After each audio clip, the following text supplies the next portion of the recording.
Hello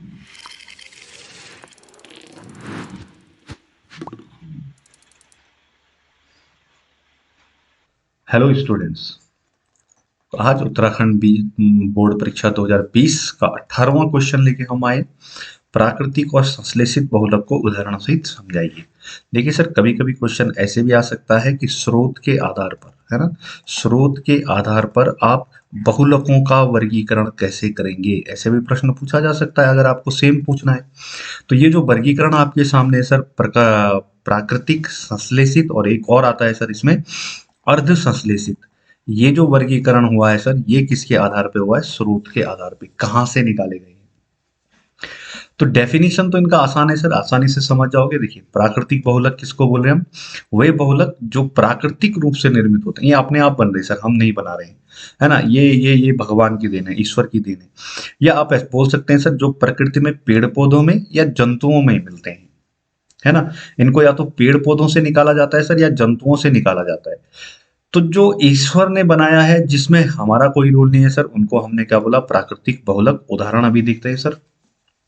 संश्लेषित, सीधी सी बात है सर, ये ईश्वर ने बनाया है, प्रकृति ने बनाया है, तो इसको बनाने वाला ईश्वर कौन है? मानव।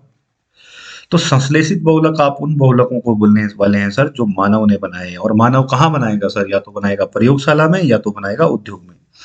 या तो उसे बिजनेस करना है सर, या वो सिखाने की बात करेगा। तो मानव द्वारा जो प्रयोगशालाओं और उद्योगों में बहुलक निर्मित किए जाते हैं, संश्लेषित किए जाते हैं, उनको हम क्या बोलते हैं सर? संश्लेषित बहुलक। यहां समझने की आवश्यकता क्या है सर? जरा चेक कीजिए। एग्जाम्पल, पॉलीसेकेराइड्स, है ना सर। पॉलीसेकेराइड्स किसका उदाहरण है सर? कार्बोहाइड्रेट्स का। पॉलीसेकेराइड्स क्या होते हैं सर? हमारे कार्बोहाइड्रेट्स। तो ये कार्बोहाइड्रेट्स में जो पॉलीसेकेराइड्स होते हैं सर, ये कैसे हैं? प्राकृतिक बहुलक। आपने नाम सुना होगा सर, गेहूं में आपको मिलता है क्या? स्टार्च। स्टार्च किसका बहुलक है सर? ग्लूकोज का। स्टार्च किसका बहुलक है सर? ग्लूकोज का। दूसरा आपने नाम सुना होगा सर, ग्लाइकोजन। ये सारे के सारे क्या है सर? प्राकृतिक बहुलक है, ये हमने नहीं बनाया। आपने सुना होगा सर, पौधे भोजन को जमा करते हैं स्टार्च के रूप में, और इंसान भोजन जमा करते हैं सर किस रूप में? ग्लाइकोजन के रूप में। दूसरा नाम देखिए सर, प्रोटीन का है। प्रोटीन किससे मिलके बने होते हैं सर? एमिनो एसिड से। किससे मिलके बने होते हैं सर? एमिनो एसिड से। न्यूक्लिक एसिड, अब एक सिंपल एमिनो एसिड का नाम आप जानते होंगे सर, ग्लाइसिन, एलानिन, है ना। न्यूक्लिक एसिड की बात करें सर, तो ये न्यूक्लियोटाइड से मिलके बने होते हैं। ये पॉली न्यूक्लियोटाइड होते हैं सर, है ना। न्यूक्लियोटाइड से मिलके बने होते हैं। क्या होते हैं सर? ये पॉली न्यूक्लियोटाइड होते हैं। प्राकृतिक रबड़ की बात करें सर, तो देखिए, जो हमारा प्राकृतिक रबड़ है सर, वो किससे मिलके बनता है? आइसोप्रीन से। किससे मिलके बनता है सर? ये आइसोप्रीन से। और जो हमारा संश्लेषित रबड़ होता है सर, वो किससे बनता है? क्लोरोप्रीन से। तो ये एग्जाम्पल आप याद रख सकते हैं सर। आइसोप्रीन का जो बहुलक होगा वो प्राकृतिक होगा। और यहाँ पे मैं लिख देता हूँ सर, संश्लेषित रबड़। एक लिख देता हूँ सर मैं, क्या? संश्लेषित रबड़। और ये संश्लेषित रबड़ किसका एग्जाम्पल है सर? किसका बहुलक है सर? क्लोरोप्रीन का। कभी कभी ये भी क्वेश्चन आ जाते हैं सर, ध्यान रखिए। तो कार्बोहाइड्रेट में आप स्टार्च का नाम जितना आपने, देखिए सर, आपने 2 चैप्टर पढ़े। एक चैप्टर पढ़ा होगा आपने जैवाणु। एक चैप्टर पढ़ा है आपने, कौन सा? जैवाणु।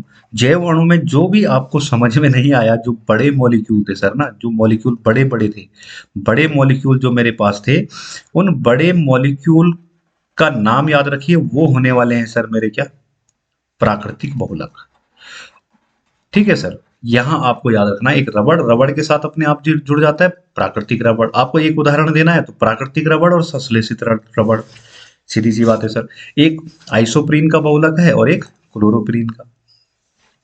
अब यहाँ देखिए, इसको आपको एक और चीज याद रखनी पड़ेगी सर, कि जो कार्बोहाइड्रेट होते हैं, ये ग्लाइकोसिडिक बॉन्ड से बनते हैं। किससे बनते हैं सर? ग्लाइकोसिडिक बॉन्ड से। जो एमिनो एसिड होते हैं सर, ये पेप्टाइड बॉन्ड से बनते हैं। ये भी आप याद रख लीजिए सर, इंपॉर्टेंट होने वाला है। न्यूक्लियोटाइड किससे बनते हैं सर? फॉस्फोडाइएस्टर बॉन्ड से। तो ये भी आपको याद रखना चाहिए, ये आपके लिए महत्वपूर्ण होने वाला है कि ग्लाइकोसिडिक बॉन्ड कहाँ मिलता है? कार्बोहाइड्रेट्स में। पेप्टाइड बॉन्ड कहाँ मिलता है सर? एमिनो एसिड में। और फॉस्फोडाइएस्टर बॉन्ड कहाँ मिलता है? न्यूक्लियो एसिड में।